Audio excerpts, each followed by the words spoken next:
제가 한 달 전에 그 삼례교회를 방문했었습니다. 방문하면서 예배를 드리고 오늘도 또 와서 예배를 드리는데 저 앞에서부터 오면서 이게 파란 나무들과 녹색을 보면서 마음이 힐링이 된다랄까요? 하여튼 여기 삼례교회 교인 여러분들은 늘상 오시기 때문에 익숙하실지 모르지만 이 아파트에 사시는 사람들이 갖고 있는 이 팍팍함, 이게 파란색과 이 녹색을 보면서 치유되는 느낌을 받는데 삼례교회가 이 세상의 아픔을 치유하고 우리 한국 사회가 갖고 있는 갈등을 치유하는 그런 교회가 되길 바랍니다. 여러분 아멘으로 화답하셔야 되지 않을까요? 네. 정말 이 교회가 세상과 이 사회의 아픔을 보듬어 안고 치유하면서 정말 하나님 나라로 가기 위한 노력을 해야 된다고 생각합니다. 잠깐 제 말씀 좀 소개를 좀 드려야 될 것 같습니다. 왜냐하면 그래야지 이 목회자와 회중이 서로 좀 공유할 수 있는 지점이 있을 것 같아서 잠시 소개해 드리겠습니다. 저는 지난 20년 정도 이런 한국과 일본, 중국 등 역사적 아픔을 갖고 있는 분들과 함께 활동해 왔습니다. 여러분 잘 알고 계시는 일본군 위안부 문제라든가 또 일본의 역사 왜곡이라든가 독도 각종 이런 한일 간의 역사 갈등과 관련해서 이 문제를 해결하기 위해서 NGO 활동가로서 한 20년 정도 활동하면서 동시에 저는 기장친 목사입니다. 기장친 목사인데 민중신학을 한국 최초로 만드셨던 우리 안병구 박사님이 세우셨던 한백교회라는 한라에서 백도라는 뜻을 가지고 있는 한백교회에서 담임 목회를 14년 정도 했습니다. 한국 사회에서 여자가 목회를 한다는 게 쉬운 일은 아니고 지금도 여자 목사라고 굉장히 많은 분들이 정말요? 이렇게 물어보는 경우도 많을 정도로 아직까지 이 사회가 많이 바뀌었음에도 불구하고 우리를 둘러싼 인식은 여성들이 목회를 하거나 여성들이 사회활동을 할 때 녹록하지 않습니다. 그런데 한 1년 6개월 정도 전에 제가 뜻한 바가 있어서 한백교회는 교회가 평신도교회를 지향하기 때문에 교회의 정관에 의해서 제가 부임을 하면서 정관에 의해서 목사와 장로의 임기제를 도입했고 제가 14년의 임기를 마무리하고 이 젊은 나이에 은퇴한 거죠. 두 번에 걸쳐서 하고 은퇴하고 제가 이제 새로운 차원의 길을 생각하고 있습니다. 개인적으로는 남편은 예장 목사고 저는 기장 목사이기 때문에 이미 한국 사회가 참 에큐메니컬하기 쉽지 않은 상황에 저희는 이미 가정의 에큐메니컬을 이루었습니다. 그리고 저는 한국에서 주로 활동하면서 이런 국제사회에 함께 활동하고 제 남편은 필리핀에서 이 빈민 지역에 자립을 돕는 그런 활동을 하고 있습니다. 제가 또 이런 말씀을 드리냐면 오늘 제가 여러분과 함께 나눌 이야기의 상당 부분이 그거와 연결되어 있다고 생각합니다. 뭐라고 해야 되나요? 한국 교회가 위기다. 네. 위기다 이런 말 많이 하죠. 이미 이제 교회의 성장세는 멈췄다는 건 여러분 많이 들으셨을 거예요. 근데 한국교회 위기를 진단하는 여러 가지 과정이 있어요. 근데 오늘 제가 여러분과 함께 말씀드리고 싶은 것은 한국교회가 생각하는 선교가 뭐냐. 아마 이거는 삼위교회가 생각하는 선교하고 관련되어 있을 거라고 생각합니다. 이제 이런 점에서 이 선교에 대한 새로운 이해와 새로운 접근이 필요하다. 그리고 그 선교라는 것은 지금 제가 저기에 썼지만은 미셔널 처치라는 새로운 선교론이 대두되면서 우리가 선교를 새롭게 이해해야 된다. 제가 오늘 이 말씀을 드리는 것은 삼위교회가 생각하는 선교가 정말 이 시대의 아픔과 이 시대의 성장과 이 시대의 질적 성숙을 위해서 함께 기여해야 한다. 그런 의미에서 좀 생각을 다르게 된다고 생각합니다. 우리가 해외 선교가 엄청나게 한국만큼 해외 선교 많이 한 나라 없습니다. 여러분 교회마다 교회가 크다 하면은 몇 나라의 선교사 파송했는지를 이렇게 도표를 그려서 우리 교회는 이렇게 선교를 많이 했습니다. 뭐 어떤 어디 뭐 그다음에 매번 무슨 비전 트립을 어디 보냈고요. 뭐 어떻게든 이렇게 많이 하죠. 근데 지금 저기서 보면 아까 이제 앞부분에 이제 그래프 보면 매년 선교사 수가 줄어들고 있죠. 근데 지금 저게 2015년까지 그래프인데요. 제가 다시 찾아보니까 16, 17에는 저게 거의 뚝 떨어져가지고 성장이 안 돼요. 제로 상태에 있어요. 다음 번으로 넘어가시면 이제 그런 상황입니다. 그러니까 선교사의 파송 부분부터 시작해서 전체적으로 한국 교회의 해외 선교는 증감이 더 이상 안 돼. 제로 성장을 찾아고 있다. 그러니까 그것은 왜 그러냐면 현재 총 약 제가 잘못 찾아보니까 27,000명 정도 나가 있다 그러더라고요. 근데 왜 제로 성장이냐?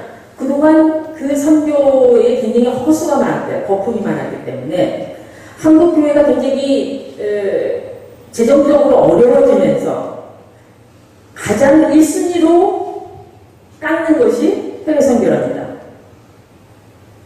그러니까 해외 선교사들을 파송할 수 있는 재정적 지원이 어려워지면서 더 이상 이게 안 되고 있는 상황입니다. 그게 지금 오늘날의 현실입니다.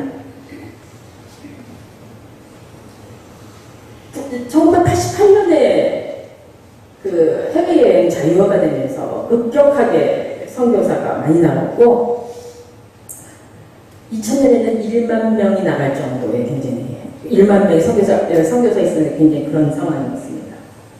근데 저는 오늘 말씀드리고 싶은 것은 만약에 저 도표와 그 다음에 선교사의 주요 현황 보면 주로 하는 일이 교회 개척, 교회를 짓고 그 다음에 제자 훈련하고 뭐 이런 게 이제 중심이 되어 있죠.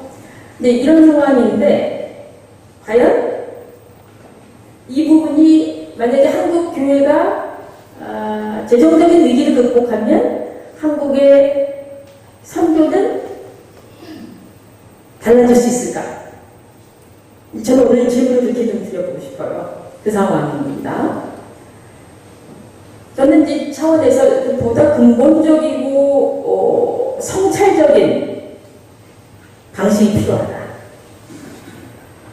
교회 헌금이 부족하니까 해외 선교사 줄이고 이거는 뭐 현실의 문제지만 실제로 그 재정 문제에 앞서서 더 앞서야 되는 거는 한국 교회의 선교에 대한 인식이 제대로 성립되어 있는가 이 부분을 다시 한번 짚어봐야 된다는 말씀을 드리고 싶어요. 오늘 읽으신 그 성서 본문 중에 로마서에 그 바울의 얘기가 나옵니다. 바울의 율법과 죄의 문제를 다루는 얘기가 나왔습니다. 로마서 오늘 본문입니다. 바울은 실존적 고민을 했던 것 같아요. 그 본문을 읽어보면 나는 내 안에서 부단히도 선을 행하려고 한다. 근데 실제 나는 자꾸 악을 행하고 있다. 이게 오늘 본문의 말씀에 나와요. 여러분 그 말씀 본문을 읽으시면 나도 마찬가지인데 나도 마찬가지 이런 생각을 하실 거예요. 나는 뭔가 계속 좋은 일을 하고 싶은데 나는 반대로 뭔가를 하고 있다. 그래서 바울이 얘기한 것이 나에게는 내가 법칙을 하나 발견을 했다. 그 법칙을 발견했는데 그 법칙은 뭐냐면 나는 선을 행하려는데 나에게 악이 붙어 있다. 그래서 바울이 얘기했던 속사람, 겉사람 얘기가 이렇게 나오는 얘기입니다. 저는 바울이 발견했던 법칙을 우리가 생각할 때 관성의 법칙이라고 다시 한번 해석했습니다. 나는 관성에 의해서 내 안에 자꾸만 선을 행하려고 한다는 악을 행하고 있다. 이런 얘기죠.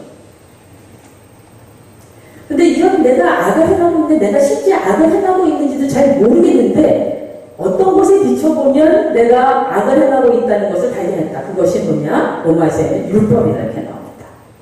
바울에게는 율법이 바로 기준인 거죠. 저는 오늘 이 말씀을 가지고 그리고 바울은 로마서에서 실증조금이 내가 왜 자꾸 선을 행하려고 하는데 선을 행하지 못하는가? 왜 나는 그러는가? 그리고 나는 내 안에 그런 잘못된 그런 방식을 율법을 통해서 다시 한번 재확인하고 있다. 기준을 통해 다시 재확인하겠다. 이렇게 얘기합니다. 지금 바울이 고민한 것은 바로 오늘날 저의 문제의식, 우리의 문제를 고민하면 내가 계속적으로 진행되고 있는 관성의 법칙을 어떻게 다시 제자리로 돌려보낼 수 있을 것인가. 당시 바울의 문제의식 속에서는 그것이 율법을 통해서 이 관성의 법칙을 다시 한번 재조정해봐야겠다. 이런 생각을 했던 것 같습니다. 저는 바울의 문제의식을 그대로 가져와서 우리의 해외 선교라는 선교적 입장에서 보면 우리는 관성적으로 하고 있는 건 없나? 관성의 법칙에서 하고 있는 건 없나? 우리는 어떤 기준에 의해서 근본적으로 우리 스스로를 성찰하고 재조정해야 될 것인가? 이런 가이드라인을 살펴보고 있습니다. 그래서 저는 선교는 뭐냐? 이런 근본적인 질문을 해보고 싶습니다. 여러분, 선교는 뭡니까? 많이 들어봤죠? 교회 다니는 사람 치고 선교라는 말 안 들어본 사람 없습니다. 선교는 뭡니까? 뭐라고 정의할 수 있을까요? 선교는 교회의 부흥 전략입니까? 아니면 교회의 다양한 프로그램 중에 하나입니까? 뭘까요? 선교는 교회가 하면 하고 안 하면 안 하는 걸까요? 어떤 걸까요? 저는 바울이 다시 관성을 재조정하면서 근본적인 기준을 만들려고 했던 것처럼 저는 선교는 교회가 하면 하고 안 하면 안 하는 것이 아니고 하나님이 우리에게 명령한 하나님 나라를 이 땅에 만들어가는 것, 그것이 선교다. 이렇게 말씀드리고 싶습니다. 그러기에 우리가 주기도문 하면서 늘상 불렀듯이 얘기했듯이 하늘에서 이루어진 것이 지금 땅에서도 이루어지는 것, 아주 압축적으로 얘기하면 선교는 그것이다. Here and now라는 말이죠. 바로 지금 여기서 이루어지는 하나님 나라를 이 땅에 이루어지는 것이 선교다. 이렇게 말씀드리고 싶습니다. 그래서 그 선교는 교회 프로그램이나 교회 행사가 아니라 하나님 나라를 이 땅에 이루어가는 거기 때문에 우리의 삶 전반에 관한 것이다. 삶의 총체적인 것이다. 한 일부분이 아니다. 교회가 바로 선교다. 이런 말씀을 드리고 싶습니다. 선교란 하나님이 하시는 일이며 교회는 그 부르심을 받는 자다. 그리고 교회는 세상에 하나님의 일을 할 수 있도록 파송받은 자다. 파송받은 공동체다. 그러기에 선교는 하면 하고 안 하면 안 하는 것이 아니다. 이런 말씀입니다. 우리 성서를 통해 보면 신약 성서를 보면 예수님을 통해 나타난 하나님의 나라의 얘기가 여러 번 나옵니다. 많이 나옵니다. 굉장히 하나님의 나라는 복합적이에요.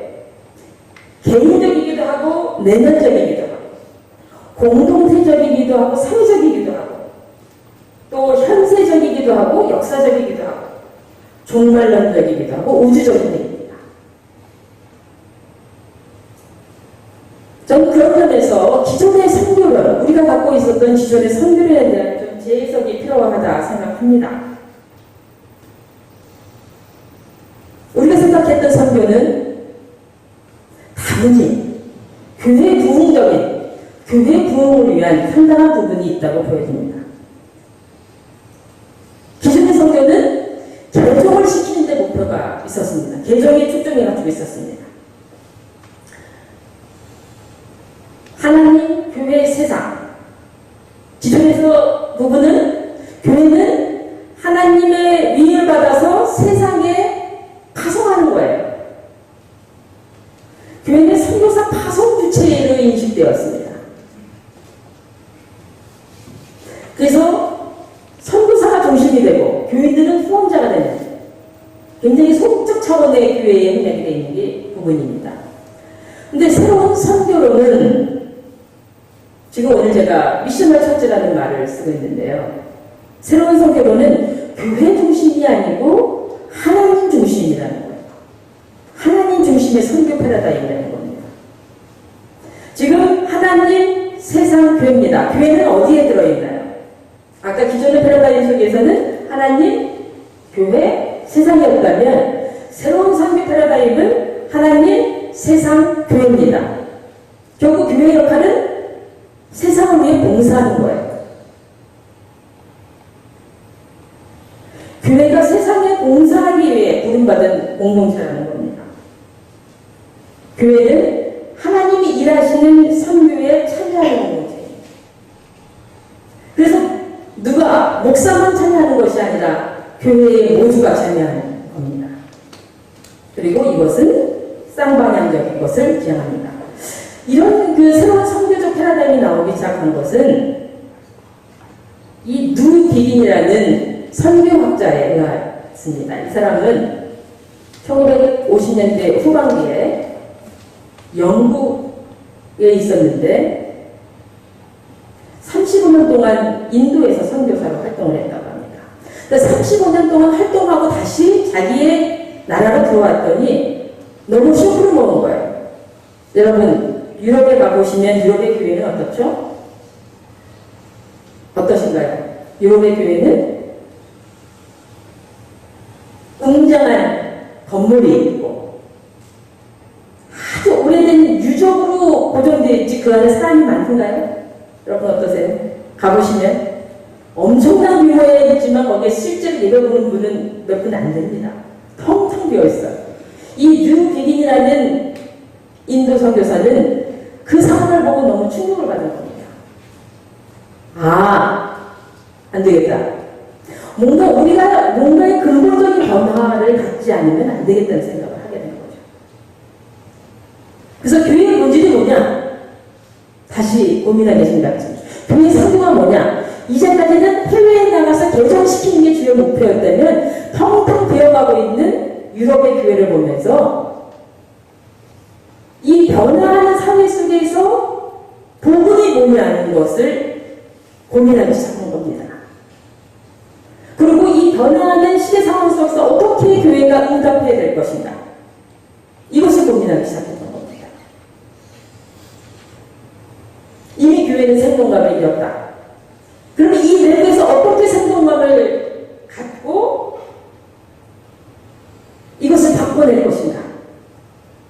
이게 뉴 비긴이 가졌던 문제의식이고 이 사람의 문제의식이 계속 후대에까지 이어지면서 새로운 선교 패러다임을 만들어가기 시작한 겁니다. 이걸 더 발전시킨 사람이 겔더라는 선교학자인데요. 이 사람은 이 부분을 미셔널 처치를 더 발전시키면서 삼위일체가 선교를 위한 삼위일체로 해석을 했습니다. 그것은 선교하는 하나님 아버지 그리고 그 하나님 아버지가 아들을 세상에 보내고 아들은 교회를 세상에 파송했다. 이런 새로운 선교학적인 삼위일체론을 만들기 시작했습니다. 그리고 교회의 선교적 본질과 역할을 어떻게 수행할지 그리고 교회가 각 처한 상황과 문화에 어떻게 선교적으로 응답해야 하는지를 고민하기 시작한 겁니다. 이런 고민 속에서 와 있습니다. 한국도 지금 기존의 교회 중심의 패러다임에서 이제 새로운 하나님 중심의 패러다임, 선교 패러다임이 바뀌어야 된다. 제가 생각할 때 가장 고민의 부분은 한국교회는 선교적 교회인가, 이 미셔널 처치에 기반한 건가를 새로운 모두를 가져야 된다는 거죠. 그리고 우리 스스로를 다시 한번 살펴봐야 되는 거죠. 바울이 고민했던 기준은 뭐고 우리가 해왔던 관성적 법칙은 도대체 뭐냐? 선교에서 우리는 돈만 주면 되지 않나? 선교지에 그냥 몇만 원씩 모아가 돈 주면 다 해도 끝. 그리고 시간 되면 봉사자 꾸려서 가면 끝. 뭐 이런 거 아니겠죠. 근데 제가 본 많은 교회들은 그렇게 했어요. 그게 우리의 선교의 과제라고 생각했어요. 그리고 또 하나의 질문, 한국교회는 선교적 본질에 충실한가? 그리고 한국교회는 이 변화하는 이 시대적 상황과 이 시대의 문화에 선교적으로 응답하고 있는가? 한국 중심의 방식으로 그냥 하고 있지는 않은가? 이런 질문을 우리는 계속 지금 이미 했어야 되고 지금부터라도 하면서 이 변화하는 상황에 움직여야 된다는 거죠. 그래서 아까 말씀드린 거의 선교 제로 성장률을 어떻게 극복할 수 있는가를 같이 고민해야 된다 생각합니다. 저는 바로 여기에 사회교회 여러분들의 고민과 근본적인 성찰을 통해서 우리가 새로운 한국교회의 새로운 모델로 만들었으면 좋겠다 이런 생각을 해봅니다.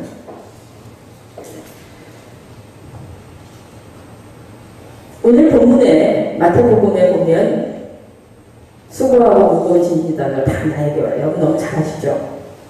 이 본문은 조금 앞으로 가면요. 들을 끼는 사람은 들어라. 아까 본문에 나왔습니다. 이 세대를 무엇에 비해 할까? 우리가 너희에게 피리를 불어도 너희는 춤을 추지 않았고 우리가 애곡을 해도 너희는 울지 않았다. 여러분 제가 여기서 막 춤을 추고 있는데요. 여러분 잘못 얘기했어요. 제가 여기서 막 피리를 부르고 있는데요. 여러분은 가만히 있으면 어떻게 되죠? 상황이? 여기서 막 애곡하고 있는데 저기서 막 웃고 있으면 어떻게 되는 거죠? 마태복음 말씀은 바로 그런 말씀 아닐까요? 누군가는 막 피리를 부르면서 즐겁게 하는데 아무도 춤을 추잖아요. 이거 무슨 시츄에이션입니까? 이거 무슨 황당한 일입니까? 여기서 너무 슬퍼서 애곡하고 있는데 아무도 울잖아요. 예수님 말한 이 세태가 이런 겁니다, 지금. 이거 완전히 보통의 세대, 공감하지 않는 사회 아닙니까?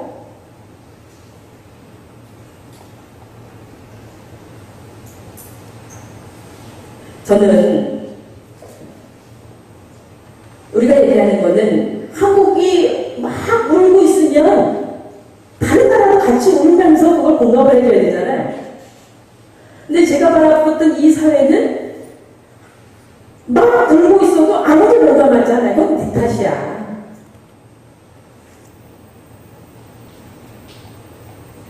또 피를 막 불면서 기쁘게 하는데 멀뚱멀뚱 울고 쟤는 왜 저러지? 우리가 이런 사회에 살고 있습니다. 저는 이것이 개인의 불통의 문제만을 넘어서 선교 영역에서도 거의 유사하다고 생각합니다. 우리가 해외 선교 열심히 하지만 과연 해외 선교는 그 해외에 있는 나라를 위한 것이었나? 혹시 우리를 위한 자족적인 건 아니었나? 이런 생각을 한번 해보는 거죠. 정말 나의 기쁨을 위해서 한 것이었나? 상대방은 별로 기쁘지 않아요. 나만 기뻐. 이거 뭔가 문제 있는 거 아닐까요? 저는 그런 사례로서 지금 제가 활동하고 있는 캠프라는 곳을 좀 하나의 사례로 들어보고요. 그리고 그 사례 속에서 우리가 또 어떤 부분을 할 수 있는지 살펴보겠습니다. 캠프는 센터 포 아시아 미션 포 더 포라고 아시아 빙고선교 센터입니다. 아시아 지역의 가난한 나라들을 돕는 단체고요. 여러 가지 원칙이 있습니다. 하나님의 선교, 아까 제가 말씀드린 새로운 선교론에 기반해서 하나님이 선교하신다. 우리가 하는 게 아니라. 그리고 통전적 선교. 교회만 짓는 것이 아니라 빵과 복음을 균형 있게 전달한다. 가난한 나라에서는 교회도 필요하지만 실제적인 이들이 많고 필요합니다. 그리고 자립선교. 결국 우리의 장기적인 목적은 계속 한국교회가 돈을 지원하는 게 아니라 그들 스스로 자립하게 만드는 거다. 우리의 이 시대의 가장 핵심적인 게 서스테이너블입니다. 자립입니다. 한국교회도 마찬가지고 해외교회도 마찬가지입니다. 선교비를 지원하는 것만 아니라 이 선교비를 통해서 그들이 자립하게 만들어야 되는 거죠. 그게 핵심입니다. 그리고 동방 지원한다. 현지가 주도한다. 이런 개념이죠. 그리고 커뮤니티 성교. 그것은 지역에 의해서 지역과 함께한다. 이런 겁니다. 넘어가 주시죠. 가장 지금 이제 이 모델은 한국 교회가 해외 선교적 모델하고 지금 국제개발이라는 굉장히 중요한 우리 한국의 ODA 자금이 있지 않습니까? OECD에 들어가면서 이 어려운 나라에 돈을 지원하게끔 돼 있어서 ODA 자금이라는 게 있는데 이런 국제개발이 굉장히 중요한 부각이 되는데 이것을 결합한 지금 케이스가 되겠습니다. 가장 핵심은 뭐냐면 커뮤니티를 중간에 끼고 with the community 지역과 함께 해내는 거고 from the community 지역의 요구가 뭔지를 정확히 알아야지 그들이 함께 웃을 거 아니에요. 아까 웃지 못한 가장 핵심은 뭐냐면 서로의 요구는 몰라요. 나는 내 요구가 있고 상대방의 요구가 있기 때문에 같이 웃고 같이 웃을 수가 없는 상황입니다. 결국은 최종의 목적은 for the community 지역을 위해 되는 거죠. 이것은 해외 선교뿐만이 아니고 국내에도 마찬가지입니다. 교회에서 가장 핵심적인 기반입니다. 지금 캠프가 일하고 있는 것은 필리핀의 블라칸주라는 마닐라의 외곽 것입니다. 지금 여러분 성남 기억하십니까? 70년대 성남에 한국의 가난한 지역을 그냥 사람들이 갖다 때려 부었어요. 사람들을 강제로 이주시켜버렸어요. 성남이 지금 그렇게 만들어졌어요. 70년대. 똑같은데요. 필리핀도 강제로 이주시켰어요. 왜냐? 국민들이 너무 환경이 안 좋으니까 태풍도 많아요. 이렇게 해서 완전히 박스집으로 세워진 산 밑에 있는 그런 동네입니다. 그래서 이렇게 여기서 활동할 수 있는 공간을 만들었고요. 교회를 만들었습니다. 근데 이 교회는 가장 크게 만들었는데 고민을 많이 했어요. 이걸 어떻게 해야 되나. 이거는 예배만의 공간이 아니고 주중에는 완전히 지역 센터가, 지역 주민센터가 되는 거예요. 모든 프로그램, 지역의 모든 프로그램이 여기서 다 진행이 됩니다. 교회가 주민 속에서. 그래서 지금 하고 있는 것이 한 16개의 사업을 하고 있습니다. 네. 이게 이제 필리핀 사람들이 태풍이 굉장히 많잖아요. 자연 재해가 많기 때문에 다 집이 쓰러져 나가요. 태풍 때문에. 이런 사람들이 오며 갑니다. 그래서 한국의 전문가들이 가서 현장을 답사를 했어요. 거기 지역에 정말 필요한 게 뭘까? 그래서 이런 빈민촌에 캠프 사무실 차리고 지역 사람들과 같이 함께 고민하기 시작했어요. 우리가 뭐가 필요할까? 이런 지역 속에 이제 외곽 지역에 약 한 마닐라에서 한 2시간, 3시간 가는 곳에 있습니다. 이렇게 태풍이 되면 이렇게 완전히 홍수 쳐가지고 집이 다 쓰러져 나가요. 그런 지역이 있습니다. 여러분 저기 텔레비에서 아마 똔도란 지역 갔을 거예요. 냄새 엄청나게 되죠. 강제로 쓸어가는 거죠. 공권력을 해가지고 강제로 사람들을 이주시킵니다. 네, 이런 데입니다. 그래서 지금 현재 약 9만 명 정도가 살고 있습니다. 한 지역은 5만 명, 한 지역은 4만 명. 이런 저기 다. 예, 사람들이 머리를 맞댔고 우리는 무엇을 여기서 할 수 있을까? 일시적인 지원이 아니라 이분들이 자격할 수 있는 그거를 어떻게 만들어야 될까? 이런 고민을 시작했습니다. 사람들에게 공청회를 시작했어요. 여러분 정말 필요한 게 뭘까요? 공청회를 시작했어요. 네. 그래서 우리가 가려고 했던 길이 하나 나타났어요. 지역 주민의 이야기를 듣고 시작했습니다. 바로 봉제센터였습니다. 이 지역에서는 봉제센터가 없다. 교복을 많이 입고 있는데 교복을 만들 곳이 없다. 우리 여기서 교복을 만들면 우리가 노동도 하고 돈도 벌고 애들도 키울 수 있겠다. 이런 고민을 하기 시작했죠. 그러니까 기술을 가르쳐야 되잖아요. 그래서 직업 기술을 했습니다. 졸업생들을 통해서 이 사람들의 자존감이 워낙 낮았기 때문에 이분들에게 4개월간의 코스를 마치면 패션쇼를 해서 자기가 직접 만든 옷을 입고 패션쇼를 합니다. 네. 그리고 여기서 졸업생이 이렇게 세계적인 디자이너가 돼가지고 저런 드레스를 디자인했다고요. 네. 그래서 이것은 우리가 돈을 버는데 그냥 우리만 잘 먹고 잘 사는 게 아니고 마을과 함께 잘 살아야겠다. 소셜 엔터프라이즈, 사회적 기업을 만들었습니다. 그리고 이 사회적 기업을 통해서 협동조합을 만들어서 당신들이 함께 주인이 돼서 이 기업을 만들 수 있다. 그래서 이팅이라는 브랜드를 만들고 여기서 이 사람들이 모든 마케팅도 하고 디자인도 하고 만들고 해서 자신들이 전체 총회를 하면서 모든 것을 결정하는 시스템까지 지금 가고 있습니다. 그래서 처음에는 한국 의존도가 80대 2였는데 지금은 많이 바뀌어서 한국 의존도가 20%, 8대 2 정도로 바뀌었어요. 이분들은 거의 이제는 활동가 수준이 됐습니다. 이제는 굉장히 자존감이 높아져서 하고 있습니다. 여기서 일을 하려면 어머니들이 애들은 어떻게 할 수가 없다고 해서 아이들에게 교육 프로그램을 제시합니다. 함께. 그래서 유치원을 만들고 봉제센터에 어머니가 일하러 가면 아이들은 여기서 맡아서 키웁니다. 그래서 이렇게 아이들한테 급식을 제공해서 영양직을 제공하죠. 아이들이 예쁘죠? 엄청 예쁩니다. 네. 또 중고등학교 아이들은, 고등학교 아이들은 이제는 빈민지역에서 그들에게 꿈을 꿔본 적이 없어요. 맨날 텔레비 보고 이런 애들에게 뭔가 꿈을 줘야겠다. 그래서 스칼라십을 줘서 이 친구들 모아서 매주 프로그램을 진행합니다. 리더십 프로그램을 진행합니다. 그래서 이 친구들한테 테드 프로그램, 여러분 테드 프로그램 보면 다양한 얘기들이 많이 나오잖아요. 이걸 가지고 애들한테 교육을 시킵니다. 가보진 못했지만 계속 교육을 통해서 니네들 생각이 바뀔 수 있다. 이런 하고 스스로가 이제 이 콘서트를 통해서 자신들의 얘기를 발표합니다. 왜 우리는 금연을 해야 되는지, 왜 우리가 아동노동이 왜 나오는지, 환경이 뭐가 문제인지를 애들이 스스로 발표하기 시작했습니다. 당당하게 발표합니다. 그리고 또 하나 중요한 거는 이 마을에는 보건소도 없고 병원도 없습니다. 그래서 이 최소한의 아플 때 가서 할 수 있도록 이런 보건소를 만듭니다. 보건 치료도 하고요. 그리고 또 하나는 늘상 의사가 상주할 수 없잖아요. 그러니까 주민 스스로 자신들이 여러 가지 프로그램을 배워가지고 응급처치를 하는 겁니다. 그래서 힘들 때 바로 에머전시 시스템으로 바로 이송하는 시스템을 갖춥니다.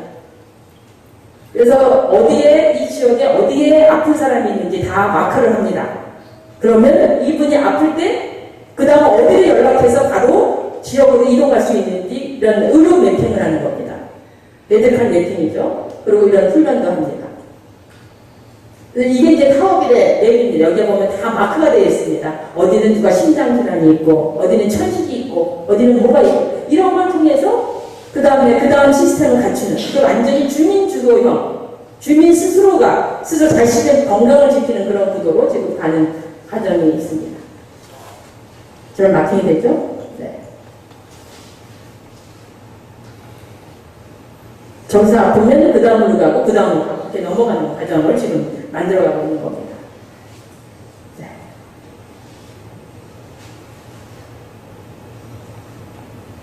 그리고 건강권이 있으니까 이런 아주 친환경 유기농 꽃피우고 만듭니다. 그래서 이렇게 완전히 이런 케이지 이런 공장용이 아니라 이런 자연 환경에서 닭을 키우고 여기서 유종단을 만들어서 이걸 판매를 하는 겁니다. 그래서 일반 거는 17개로 하면은 퍼지는데 여기 이거 한 거는 70개 정도를 꽂아도 아주 탱탱한 계란이 만들어지는 유기농 그런 계란이 만들어지고 있는 겁니다. 네. 이런 닭이 만들어지고 있고요. 네. 네.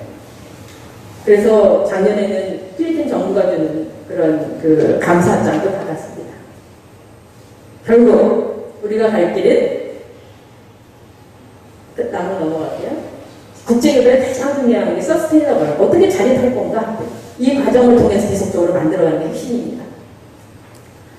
핵심은 타워빌이 함께 있는 겁니다. 네, 지금 짧은 시간에 제가 보여드렸습니다.